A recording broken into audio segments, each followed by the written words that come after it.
Salut tout le monde! Avant de commencer cette vidéo, je voudrais faire un petit disclaimer parce qu'il en faut bien un. Je ne prétends pas tout savoir et cette vidéo ne contient que le résultat de mes recherches. Si je me suis trompée sur un sujet, n'hésitez pas à m'en parler dans les commentaires avec bienveillance évidemment. Sur ce, je vous souhaite un bon visionnage.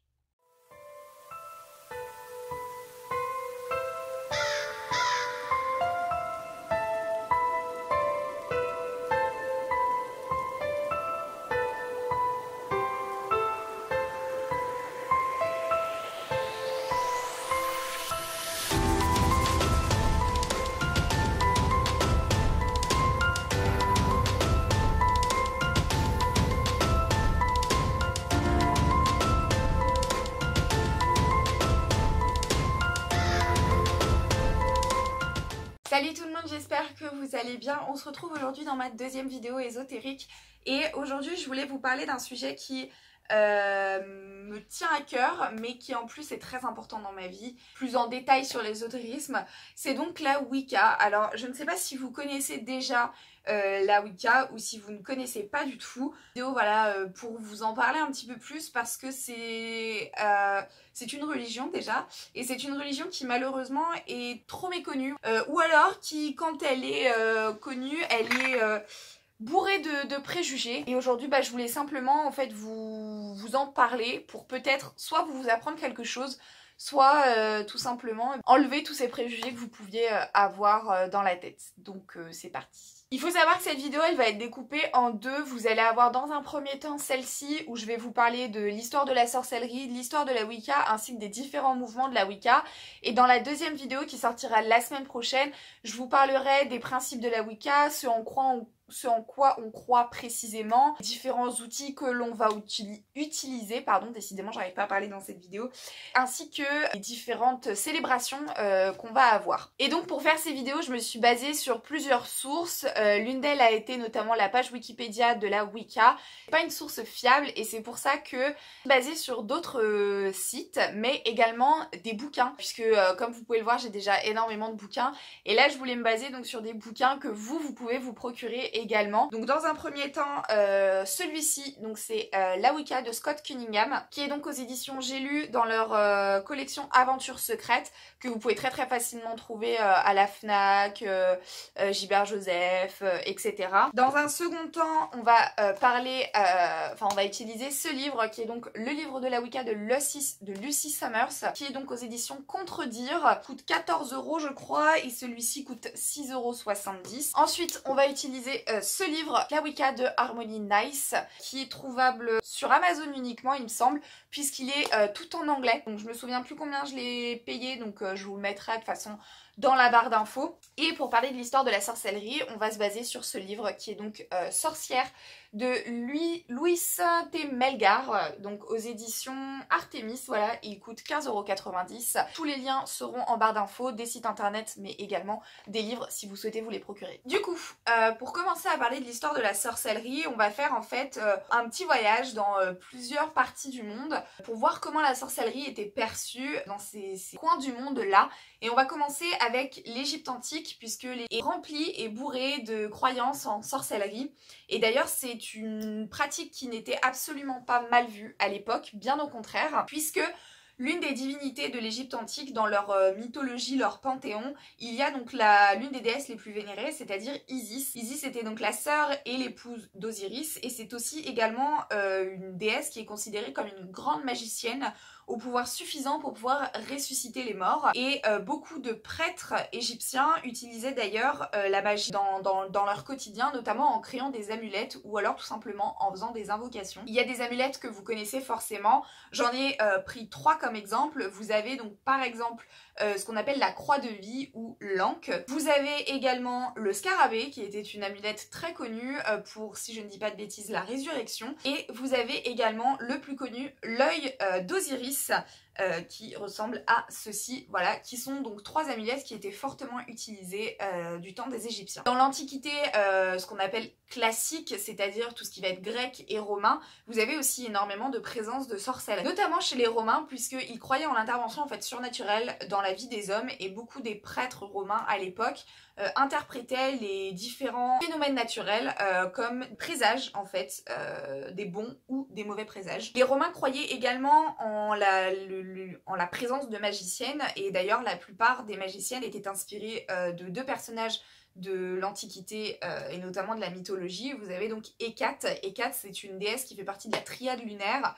Donc déjà, on commence à retrouver à l'époque une forte présence de la lune, et notamment de la lune sous 3 phases. Et ça, j'y reviendrai dans la prochaine vidéo de la semaine prochaine. C'est partie de la triade lunaire avec Sélénée et Artémis. C'est donc la déesse des carrefours des morts, et c'était également une puissante magicienne qui pratiquait la divination et la sorcellerie. Médée, en revanche, est plus une figure, une image de la femme, puisque c'est la personnification de la femme aux pouvoirs occultes qui crée donc des potions, des élixirs, des filtres. Plus près de chez nous, puisque les Celtes ont eu une forte influence en France, dans la tradition celtique on retrouve énormément de magie, de sorcellerie, de magiciens et de sorcières dans le folklore celte. Et d'ailleurs, malgré donc la présence du christianisme, c'est quelque chose qui est fortement resté ancré en France, que ce soit dans l'imaginaire collectif ou alors tout simplement dans différentes contes et légendes. Et le plus connu, la figure la plus célèbre, c'est forcément le mage Merlin, qui était le mage attitré de la table ronde et du roi Arthur. Donc voilà, à l'époque,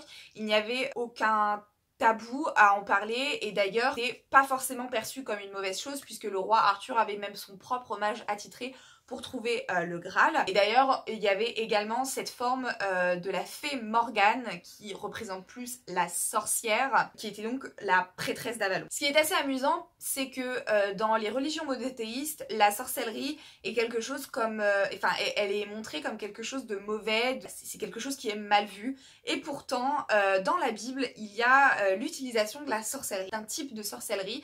On le trouve notamment dans le livre de Samuel au chapitre 28. Il y a un roi qui utilise la technique d'une nécromancienne pour ramener le prophète Samuel à la vie. Et c'est donc amusant malgré tout de voir que même dans la Bible on en parle, alors que c'est quelque chose qui est très très mal vu. Dans l'Afrique en général, puisque je suppose que dans chaque pays il y a différentes cultures et différentes sorcelleries, mais dans l'Afrique en général, la sorcellerie la plus courante c'est donc le chamanisme. Et alors le chamanisme, il le voit de deux manières différentes. Vous avez les chamans mauvais et les chamans bons. Les mauvais, ce sont ceux qui ne font pas partie de la vie du peuple, qui ne s'intègrent pas aux autres et qui vivent seuls. Et ce sont ceux qui sont donc visiblement responsables de tout un tas de maladies. Et les chamans bons sont ceux qui vivent donc avec le peuple et qui vont soigner toutes ces maladies. C'est un concept de chamanisme qu'on retrouve forcément également en Amérique, notamment avec les Amérindiens, et ils ont le même principe de chaman bon et de chaman mauvais. En Amérique, on retrouve également la forte culture du vaudou. Voilà. Et en Orient, notamment dans les pays musulmans, la sorcellerie, elle est personnifiée sous la forme de djinns, de génies, qui sont notamment cités dans le Coran et qui ont donc des pouvoirs surnaturels. J'ai pas parlé de tout un tas de pays et de parties du monde, parce que sinon cette vidéo allait être très très longue, et c'est pas le sujet de cette vidéo. Je voulais juste vous faire une légère introduction de l'histoire de la sorcellerie, pour vous montrer que la sorcellerie de tout temps et dans toutes les régions du monde, elle a été présente. Et donc à quel moment est-ce qu'on en est venu à ce qu'elle soit mal vue, et qu'est-ce qui en découle, donc la Wicca. Je vais vous parler de la France, ou tout du moins des régions qui sont pas très loin de nous, des pays qui sont pas très loin de nous, puisque dans certains pays la Wicca n'est absolument pas reconnue, et elle est sûrement probablement très très mal vue. Mais en France en tout cas, la sorcellerie s'est effacée et a été très très mal vue à cause du christianisme qui s'est installé et qui, on peut le dire, n'acceptait pas les croyances d'autres personnes.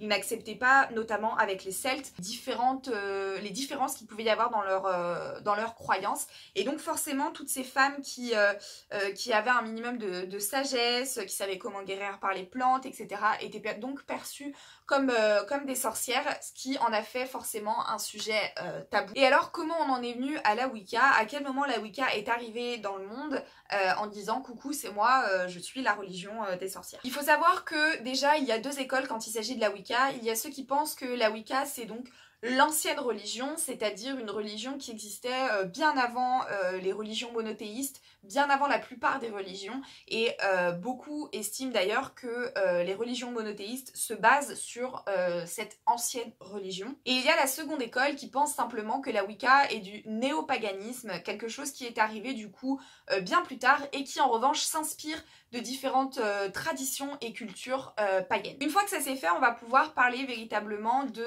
la Wicca en elle-même, et notamment de Gerald Gardner, puisque c'est grâce à lui que la Wicca a été remis au goût du jour. En effet, dans les années 50, il affiche au grand jour sa croyance en la Wicca, et il va notamment publier un livre qui s'appelle le livre des ombres, qui va notamment recouper toutes les différentes pratiques et les charmes de la Wicca. Et alors pourquoi dans les années 50? Pour la simple et bonne raison qu'en Grande-Bretagne, il y avait une loi sur la sorcellerie qui a été abrogée en 1951, et ce qui a fait que tout le monde a pu du coup s'assumer pleinement en ce qui concerne la sorcellerie. Le terme Wicca en lui-même, il vient du vieil anglo-saxon qui signifiait sorcière. C'est un mot qui est aussi apparenté au germanique Wicken, ou qui signifie pardon conjurer, ainsi qu'également au suédois vika qui veut dire aller, ça et là, et à l'islandais vitki qui est un dérivé du verbe et qui signifie connaître. Si on devait décrire en une seule phrase la Wicca, ce serait simplement une religion où on vénère la nature. Je vous parle pas de personnes qui vont faire des câlins aux arbres, qui vont faire des bisous aux plantes, etc. On part simplement du principe que la nature vit, elle a une existence. C'est donc une religion qui est polythéiste puisque nous croyons en une déesse et un dieu, et on part du principe que le dieu et la déesse sont présents dans toute chose. Ils vont être présents dans le soleil qui va se lever le matin, dans celui qui va se coucher le soir, dans la lune, dans la brise qui va vous rafraîchir sur une chaude journée d'été, etc. En gros, on part du principe que chaque chose de la nature vont représenter le dieu et la déesse. Par contre, on ne va absolument pas croire que le dieu et la déesse vont intervenir dans notre vie. On ne va jamais prier pour gagner au loto ou quoi que ce soit, puisque même si on croit en une déesse et un dieu, on ne croit absolument pas, ou tout du moins en général, au destin. Puisque comme il y a beaucoup de mouvements wiccans, il y a forcément beaucoup de croyances, certains vont y croire, d'autres non. On ne croit pas forcément donc au destin puisqu'on part du principe que nous sommes maîtres de nos actes et par conséquent maîtres de nos conséquences. Il y a notamment une loi très importante et très connue dans la Wicca qui s'appelle la loi du triple retour, où on estime que quand vous allez faire quelque chose, il va vous revenir en 3 fois. Si vous faites quelque chose de bien, vous allez le recevoir en 3 fois. Si vous faites quelque chose de mal, vous allez le recevoir en 3 fois. C'est comme un peu le karma, en gros. La Wicca a souvent été vue, et d'ailleurs elle l'est toujours, comme une religion féministe, puisque c'est une religion qui va mettre sur un pied d'égalité le dieu et la déesse. Contrairement aux religions polythéistes, notamment dans la mythologie grecque, malgré la présence de déesses dans le panthéon grec, Zeus va toujours être supérieur à elle, et c'est pas forcément le cas dans la Wicca, puisque le dieu et la déesse sont vraiment sur un pied d'égalité. Le dieu va représenter certaines choses et la déesse va représenter d'autres choses. Et ça va être des choses qui vont être complémentaires. Le dieu et la déesse vont avoir besoin de l'autre mutuellement, ils vont se compléter. Je vous ai fait une rapide explication plus ou moins de ce qu'est la Wicca, mais on entrera en détail plus évidemment dans la prochaine vidéo qui sortira la semaine prochaine. Aujourd'hui, je voudrais simplement vous parler donc de l'introduction de la Wicca en France, puisque je vous ai parlé de Gerald Gardner et donc de la découverte de la Wicca en Grande-Bretagne. Petit aparté, il faut savoir qu'en Grande-Bretagne, au Canada et aux États-Unis, c'est une religion qui est reconnue et même dans l'armée. En France, elle n'est pas arrivée sous la forme de la Wicca gardnerienne, elle est arrivée sous une autre forme qui, à mon sens, ne fait pas partie de la Wicca. Je vais vous l'expliquer. La Wicca luciférienne est donc la forme de Wicca qui a été introduite en France en première, et elle est arrivée dans la fin des années 70, notamment, enfin plus précisément en 1978. La Wicca luciférienne a été créée par Jacques Coutella et Nicole Lautelier, et les principes de la Wicca luciférienne sont plus ou moins similaires à la Wicca classique, si l'on peut dire, même s'il n'y a pas de Wicca classique. Ils vont croire donc en un dieu et une déesse, mais ils vont croire en un dieu et une déesse bien spécifiques, et c'est pour ça qu'elle porte ce nom-là. Ils vont croire en Lucifer et Lilith. Là où je ne crois pas que la Wicca luciférienne soit véritablement un mouvement de la Wicca, c'est pour la simple et bonne raison qu'elle découle bien trop du christianisme. Puisque forcément Lucifer et Lilith sont deux figures très importantes dans le christianisme. Lucifer était un ange déchu et Lilith était la première femme d'Adam. Et pour moi, forcément, ce n'est pas un mouvement de la Wicca. À la limite, ce serait un mouvement du christianisme. Et là où aujourd'hui la Wicca, en fait, est poursuivie par tout un tas de préjugés et d'images faites à son égard, c'est à cause de la Wicca luciférienne, puisque dans les principes de la Wicca luciférienne et dans les différentes célébrations, vous allez avoir différents sacrifices, vous allez avoir les suicides collectifs, etc. Et forcément, comme le terme Wicca est associé à ce mouvement-là, tout le monde pense à ce mouvement-ci quand on parle de la Wicca en général. Je vais vous parler maintenant donc des différents mouvements qui existent dans la Wicca. Comme le christianisme, il y a plusieurs mouvements, cependant ce ne sont pas des mouvements qui sont dus à une interprétation d'un livre, puisqu'il n'y a pas de livre qui va vous dicter des règles dans la Wicca, pas comme la Bible en fait, puisque la Wicca est une religion qui est totalement libre. Il y a des principes, des préceptes, mais vous allez être libre de vivre comme vous souhaitez votre Wicca, puisque c'est également un mode de vie. Donc comme je vous l'ai expliqué, la Wicca s'est fait découvrir grâce à Gardner, et notamment à sa Wicca gardnérienne. Mais alors qu'est-ce que c'est les principes de la Wicca gardnérienne? La Wicca gardnérienne part du principe qu'on ne peut fonctionner qu'en coven. Donc les covens, ce sont des groupes de sorciers qui ont la même foi. Ils vont aussi partir du principe que vous ne pouvez choisir qu'une seule déité pour le dieu et la déesse. Vous allez par exemple vouloir vénérer Diane et Pan, et vous allez forcément vénérer Diane et Pan et pas d'autres divinités. Dans la Wicca gardnérienne, vous allez également avoir le secret du silence, puisqu'il va être explicitement intimé de garder le silence, non seulement sur les pratiques mais également sur le fait que vous êtes Wiccan. Et c'est également pour ça que pendant des années la Wicca ne s'est pas faite découvrir au-delà que par la Wicca luciférienne, parce qu'il y a énormément d'adeptes de la Wicca gardnérienne qui gardent le secret tout simplement. De la Wicca gardnérienne va découler la Wicca alexandrienne, puisque son fondateur Alex Sanders a lui-même pratiqué la Wicca gardnérienne pendant des années. La Wicca gardnérienne est arrivée dans le monde dans les années 60, soit une dizaine d'années après la Wicca gardnérienne, et elle va suivre plus ou moins les mêmes principes, dans le sens où elle va être basée exclusivement sur des covens, ainsi qu'également sur la loi du silence, donc la loi du secret. Là où elle va différer, c'est que les Wiccans alexandriens vont partir du principe que vous pouvez vénérer plusieurs déités. Vous allez donc pouvoir piocher dans différents panthéons pour vénérer par exemple Dionysos ou Artémis si vous souhaitez. Et donc Alex Sanders a décidé de créer la Wicca alexandrienne parce que, après avoir suivi la Wicca gardnérienne pendant plusieurs années, il s'est rendu compte que c'était un mouvement qui était soumis à beaucoup trop de règles et qui était bien trop carré pour lui. Vous allez ensuite avoir plusieurs types de Wicca qui vont se baser sur un domaine en particulier, notamment par exemple la Wicca celtique, qui va donc se baser sur le panthéon celtique et sur les traditions celtiques. Vous allez ensuite avoir la Wicca chamanique, qui dans le même principe va se baser sur traditions chamaniques et notamment l'utilisation des animaux totems. Vous allez ensuite avoir la Wicca sex, je ne sais pas comment on prononce, mais c'est une Wicca, un mouvement Wicca qui est fortement influencé par le folklore anglo-saxon. Donc c'est un mouvement qui a été fondé par Raymond Buckland, qui était originellement un Wiccan gardnérien. Il a donc créé ce mouvement dans les années 70, après avoir déménagé aux États-Unis. Dans ce mouvement-là, on va également travailler en coven, et vous allez également avoir la loi du silence, la loi du secret.